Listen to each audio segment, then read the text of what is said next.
जी, मेरी आवाज़ आप लोगों को क्लियर आ रही है? स्क्रीन आप लोगों के साथ शेयर्ड है?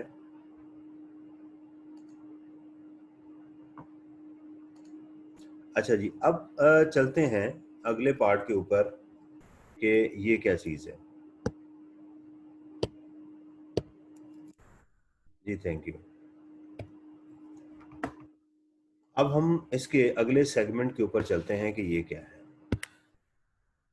लेकिन ये था during the latest tax year following investments were made, इसका ताल्लुक टैक्स क्रेडिट्स के साथ था। और ये टैक्स क्रेडिट कैसे कैलकुलेट किया जाएगा इन दोनों के लिए सेम फार्मूला होगा, वो है tax divided by taxable income multiplied by ये जो आपने इन्वेस्टमेंट की है 6 लाख की और 11 लाख का, ये दोनों अलग अलग हेड हैं, इनका अलग अलग कैलकुलेशन करेंगे। अप्रूव्ड पेंशन फंड की अलग से करेंगे और टैक्सेबल ओपन म्यूचुअल फंड की अलग से करेंगे। अच्छा, अब सवाल ये है कि ये टैक्स कौन सा होगा? क्या डायरेक्ट टैक्स होगा सैलरीड और नॉन सैलरीड का? जी, उसके अंदर लेकिन आप क्या चीज़ माइनस करेंगे? अगर एग्जाम में फुल टाइम टीचर अलाउंस हो वो भी माइनस इसमें से करेंगे, और अगर फॉरेन टैक्स क्रेडिट हो तो वो भी आप माइनस करेंगे। अब सवाल ये है कि क्या इसमें सेपरेट ब्लॉक का टैक्स शामिल होगा? The answer is no, separate block का टैक्स इसमें शामिल नहीं होगा। अब है कि टैक्सेबल इनकम में क्या क्या चीज़ें शामिल होंगी जो नीचे हम लेंगे। इस टैक्सेबल इनकम में आपकी टोटल टैक्सेबल इनकम होगी excluding separate block, excluding separate block of income. तो इस टैक्स में भी सेपरेट ब्लॉक का टैक्स नहीं होगा और इस टैक्सेबल इनकम में भी सेपरेट ब्लॉक का टैक्स नहीं होगा। अब अगला सवाल कि क्या इसमें फाइनल टैक्स रिजीम की कोई चीज़ आ सकती है? नहीं, ना टैक्स में आएगी, क्योंकि एफटीआर भी सेपरेट ब्लॉक की ही एक किस्म है, इसलिए उसको भी यहाँ पर शामिल नहीं करेंगे। तो क्या इन दोनों के लिए अलग अलग फार्मूला इस्तेमाल करेंगे? द आंसर इज नो, इन दोनों के लिए सेम फार्मूला इस्तेमाल होगा, ये बात जहन में रखिएगा। ठीक है, तो ये जो कैलकुलेशन आएगी तो वहाँ जाकर इसको देखेंगे कि ये क्या है।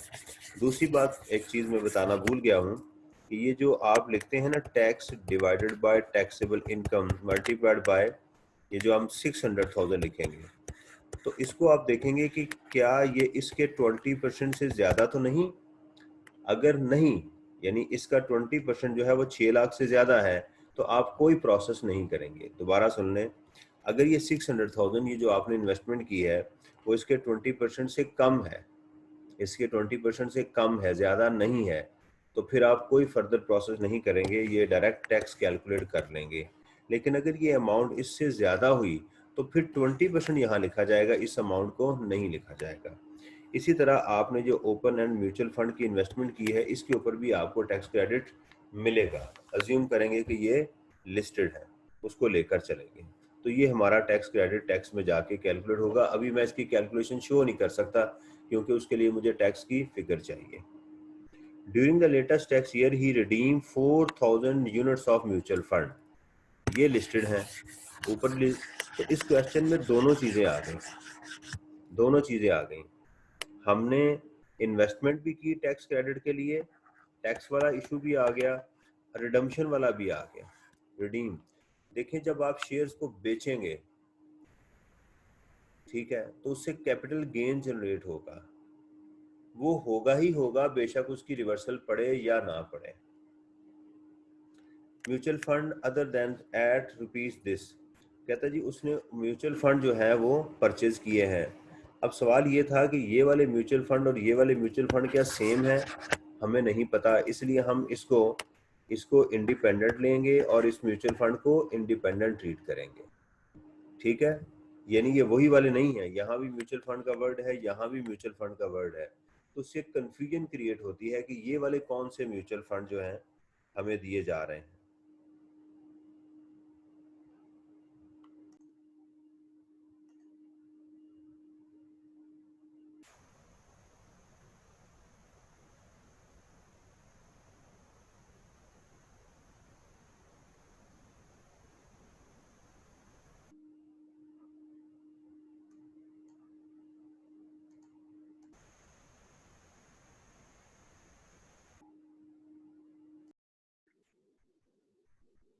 अच्छा जी, तो 4000 उसने यूनिट्स जो थे, यानी शेयर्स की बजाय, समझ लें ऐसे ही म्यूचुअल फंड जैसे शेयर्स हैं, तो उसके लिए शेयर्स की बजाय यूनिट्स का वर्ड यूज हो रहा है, बस ये है। एट ₹58 पर यूनिट उसने रिडीम कर लिए, यानी ये क्या थी, इसकी सेल प्राइस थी। These units are purchase at the beginning of the previous year, इस अगले पिछले साल के शुरू में ये शेयर परचेज किए गए थे एट ₹50। ठीक है, तो हमें गेन कितना हो गया इसमें,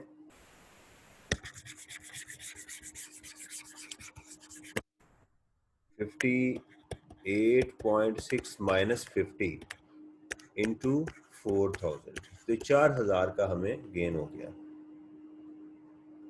अच्छा जी, at ₹50 per unit and Mr. Creative had claimed a tax credit of ₹40, और 40,000 उसने टैक्स क्रेडिट क्लेम किया था पिछले साल किए थे, तो इसको चाहिए ये था कि अगले 2 साल उसको होल्ड करता, उसने उसको होल्ड नहीं किया, उसने उसको बेच दिया। तो अब यहाँ पर क्या होगा कि इसकी रिवर्सल पड़ेगी, लेकिन कैपिटल गेन्स आएगा ही आएगा, बेशक रिवर्सल पड़े या ना पड़े, शेयर्स तो बेचे हैं, वो तो आएगा ही आएगा। On this investment the given figures included incidental expenditure, और उसने कहा कि ये जो आपको मैंने ये सेल प्राइस बताई है ना, ये दोनों, इसमें आपने खुद से इसको मार्केट बेस्ड ट्रांजैक्शन कंसीडर नहीं करना, यानी है मार्केट बेस्ड ट्रांजैक्शन, लेकिन आपने इसके अंदर 0.5% of the sale price and 0.5% of the purchase price को ऐड नहीं करना, उसमें इंसिडेंटल एक्सपेंडिचर शामिल हैं। और ये एग्जामिनर अजम्पशन लेता है, आप भी ये अजम्पशन एग्जाम में खुद से भी ले सकते हैं, क्योंकि एक एग्जाम के अंदर एग्जामिनर ने ये अजम्पशन ली हुई है, बेशक वो मार्केट बेस्ड ट्रांजैक्शंस है।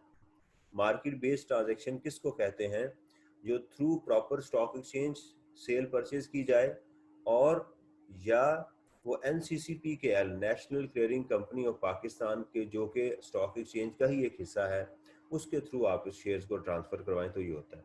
तो अब देखिएगा कि इसके अंदर क्या क्या इश्यूज हमें मिले, जो एक अच्छी चीज थी इसके लिए,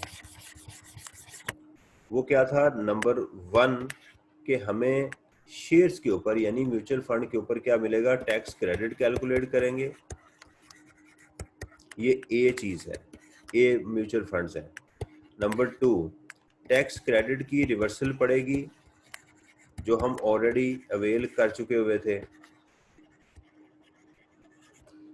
नंबर 3, कैपिटल गेन जनरेट होगा। तो ये बड़ा अच्छा क्वेश्चन है, जिसके अंदर टैक्स क्रेडिट्स और कैपिटल गेन्स का एक इशू हमारे सामने आ गया, और बाकी ये चीज़ें जो हैं ये तो नॉर्मल है। चलें अब इसका सलूशन देखते हैं कि हमारे पास जो सलूशन है वो किस तरह से है।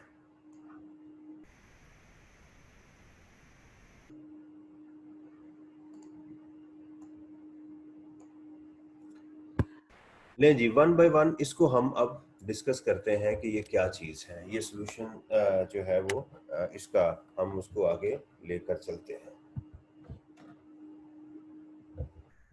जी बिस्मिल्लाहिर्रहमानिर्रहीम। लें जी, सबसे पहले तो आपने हेडिंग दी, हेडिंग के बाद आप लिखा करें यहाँ पर इसकी दूसरी लाइन में यहाँ पर रेजिडेंट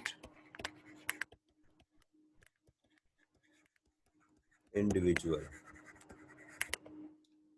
टैक्स ईयर आगे डैश देखें लगा नजर आ रहा है आपको, क्योंकि उसने बताया नहीं है, खुद से लेटेस्ट टैक्स ईयर नहीं कहना, बस tax year dash, computation of taxable income and tax liability, ये आपने हेडिंग देनी है। सैलरी, ये हेडिंग देंगे आप कैपिटल के अंदर एग्जाम में, ऊपर आप यहाँ पर रुपीस लिखेंगे, RS ये लाजमी लिखने हैं आपने, बेसिक सैलरी, और ये आप पैरेंथेसिस में ब्रैकेट के अंदर ये लिखेंगे, पैरेंथेसिस यानी ब्रैकेट के अंदर ये वर्किंग लाजमी शो करेंगे, क्योंकि ये वाली अमाउंट एग्जाम में गिवन नहीं है, इसलिए आपको वर्किंग शो करना है। Utility allowance 50% of the basic salary, ऐसे भी लिख सकते हैं। दूसरा तरीका ये है कि आप यहाँ पर 3.6 मिलियन इंटू, ये ज़्यादा प्रेफरेबल है कि आप उसका वो लिखते हैं, तो ये अमाउंट आपकी यहाँ पर आ गई। Medical allowance 12% of the basic salary, या 3.6 मिलियन इंटू 12%। वर्किंग में आप M और K का वर्ड यूज़ कर सकते हैं, एग्जामिनर भी करता है, तो ये आपने लिखना है माइनस, जो चीज़ माइनस में है उसको ब्रैकेट में पैरेंथेसिस में आपने यूज़ करना है। तो ये हमारे पास क्या आ गया, मेडिकल अलाउंस लिखा हुआ है less 10% of the basic salary. Accommodation 45% of the basic salary, हमने उसको इग्नोर कर दिया because it was comparable, we need exact that plot that building और लैंड। तो ये हमारे पास ये वाली अमाउंट आ गई, अकोमोडेशन आ गई। Company maintain car 5% of this, आप ऐसे भी कर सकते हैं एग्जाम में, इस तरह से भी लिख सकते हैं 1.6 मिलियन इंटू 5% वर्किंग के साथ भी, तो ये आ गया। तो टैक्सेबल सैलरी ये आपने हेडिंग दी और इसको डबल लाइन से क्लोज भी करना है आपने। इनकम फ्रॉम प्रॉपर्टी ये देखिएगा 50,000 55,000 हमने ले लिया, तो ये हमारे पास आ गई। अब कोई एक्सपेंस हमने माइनस नहीं किया, तो इट मींस कि ये सेपरेट ब्लॉक की आइटम है, ये सेपरेट ब्लॉक की आइटम है। या आप यहाँ ये करें कि यहाँ कम से कम अगर कोई एक्सपेंस गिवन नहीं, तो यहाँ एटलीस्ट अगर आपने रिपेयर भी माइनस कर दी तो फिर ये नॉर्मल में चला जाएगा, सेपरेट ब्लॉक में नहीं जाएगा। टैक्स ईयर 2021 की बात कर रहा हूँ। तो ये चार्जेबल रेंट है, इट मींस कि ये कंफर्म हम इसको किस में लेके जा रहे हैं, सेपरेट ब्लॉक ऑफ इनकम में इसको लेकर जा रहे हैं।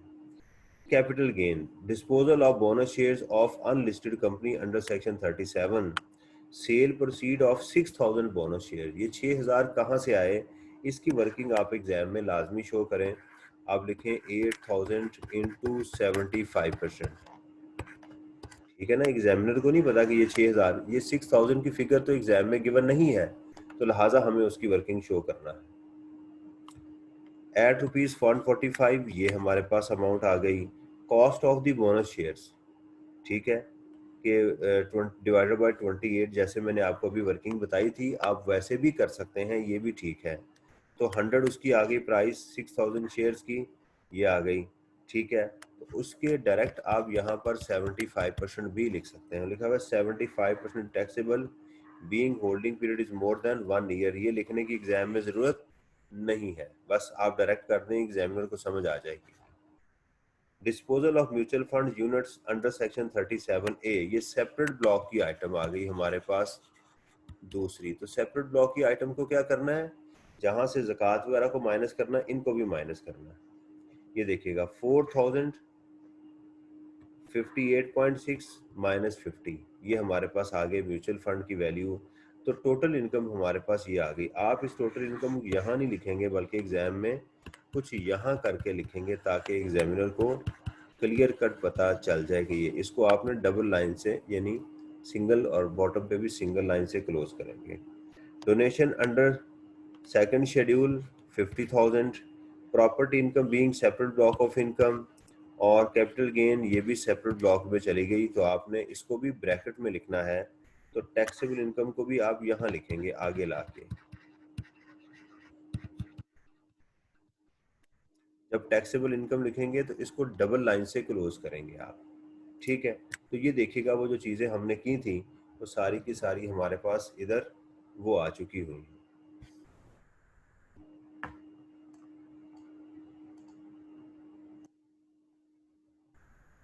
अब देखिएगा हमारे पास आगे जी, हमारे पास टैक्स लायबिलिटी सैलरीड केस है। ये बस आप इतना लिखेंगे, लेकिन आप कैलकुलेटर पे पहले ये काम कर लेंगे कि आप ये जो टैक्सेबल सैलरी है ये वाली, दिस वन, आप इसको इस अमाउंट पे डिवाइड कर लेंगे कैलकुलेटर के ऊपर। तो देखते हैं इसका क्या आंसर आ रहा है जी।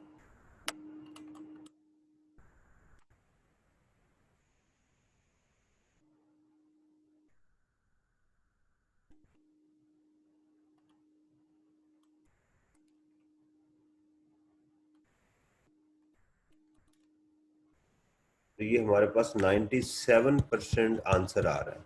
तो चूंकि सैलरी 75% से ज़्यादा है, तो लिहाजा ये क्या हो गया, सैलरीड केस हो गया। तो क्या ये परसेंटेज यहाँ पर लिखनी है, द आंसर इज नो। ये परसेंटेज यहाँ लिखने की ज़रूरत नहीं है, बस आप लिख दें टैक्सेबल सैलरी, यहाँ भी रुपीस लिखें।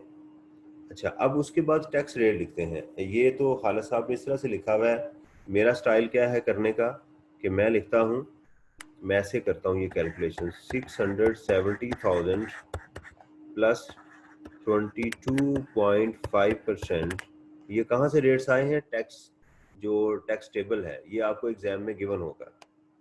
टैक्सेबल अमाउंट वो क्या थी? 1064 माइनस 5 मिलियन। तो मेरा ये स्टाइल है, मैं इस तरह से करता हूँ और आप इसको कर देंगे। अब देखें, क्या ये फुल टाइम टीचर है? The answer is no. क्या फॉरेन सोर्स इनकम है? नो। हाँ, इसमें 2 टैक्स क्रेडिट्स थे, ठीक है, वो कौन कौन से हैं? अब क्या करेंगे, क्या हम इस अमाउंट को डिवाइड, एक फार्मूला लिखेंगे 909513 डिवाइडेड बाय टैक्सेबल इनकम, यानी ये अमाउंट इस पे है ना, ये वाली, ये टैक्स जो है, तो वही अमाउंट आप यहाँ लिखेंगे, tax divided by taxable income multiplied by mutual fund जो है। अब देखिएगा म्यूचुअल फंड कितना था हमारे पास? 600,000। तो क्या ये इसके 20% से ज्यादा है या नहीं है, ये देखना है।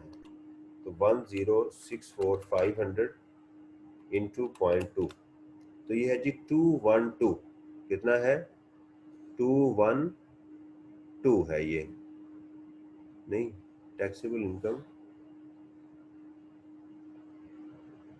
नहीं बेटा, ये 6 है, ये मैं गलत लिख के हूँ, ये 6 है, ये वाली अमाउंट, ये हमारी जो अमाउंट आ रही है टैक्सेबल इनकम, ये वाली है, दिस वन, वो मैं गलती से लिख के आऊँगा।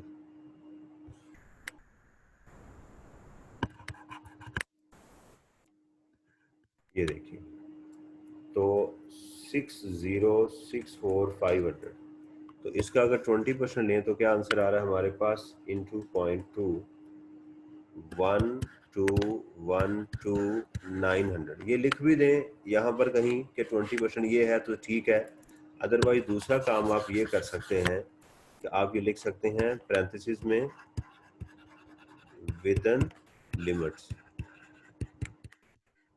तो ये आपका टैक्स क्रेडिट इसमें आ जाएगा, ठीक है जी। और इसी तरह फिर आप लिखेंगे 909513 किसके लिए? म्यूचुअल फंड के लिए।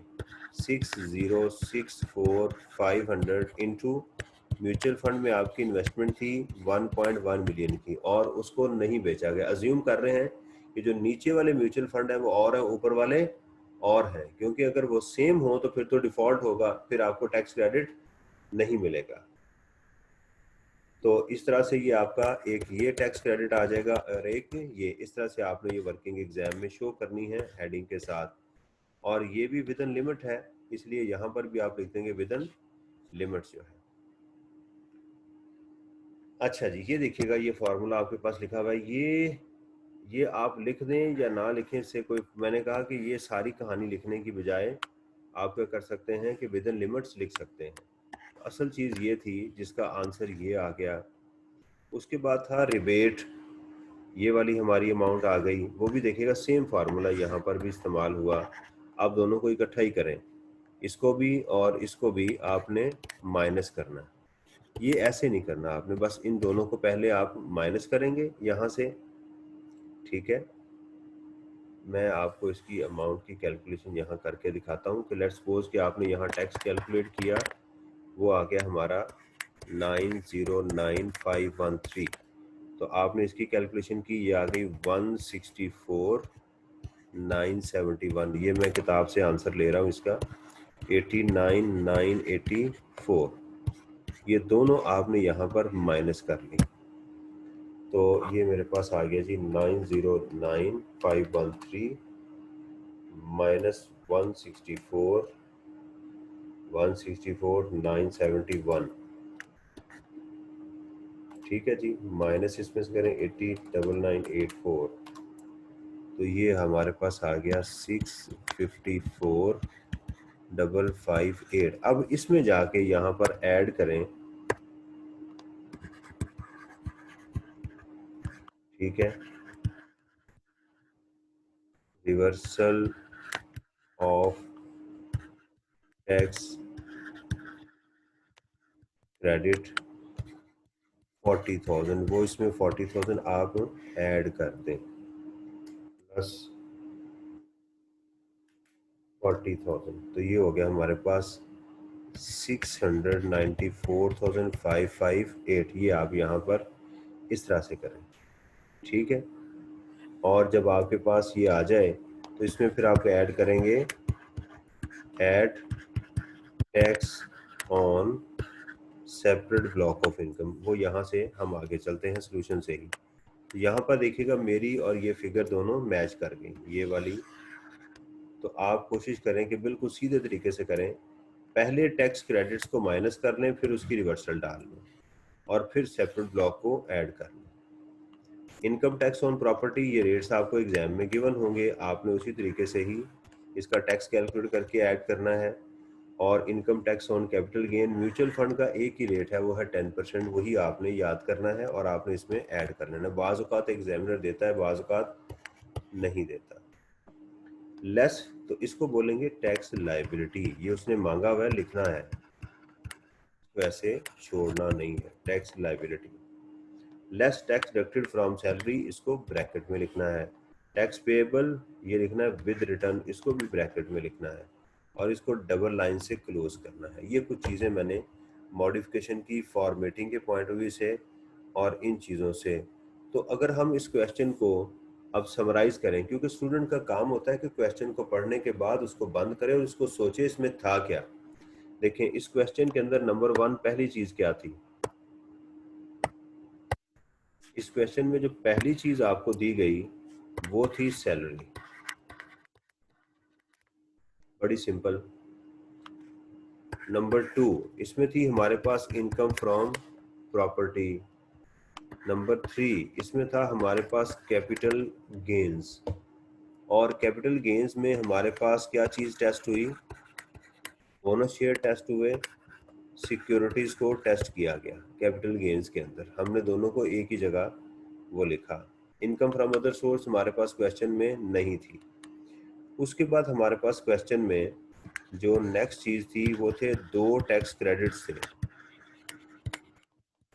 और एक डिफॉल्ट था टैक्स क्रेडिट का,